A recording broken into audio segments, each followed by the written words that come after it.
ایک شخص امام علی علیہ السلام کی خدمت میں حاضر ہوا، عرض کرنے لگا، یا علی، تقدیر کیا ہے اور تقدیر پر انسان کا کتنا اختیار ہے؟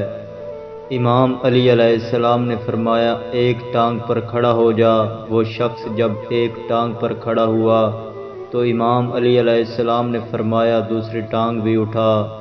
اس شخص نے کہا، یا علی، گر جاؤں گا۔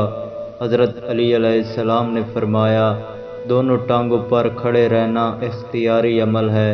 اللہ نے بے شمار نعمتیں کھانے پینے کے لیے دی ہیں، ان میں سے سب چیزیں استعمال کرنا یا کوئی ایک چیز زیادہ دوسری چیز کم استعمال کرنا تقدیر معلق ہے، لیکن کچھ کھانا اور ضرور کھانا تقدیر مبرم ہے۔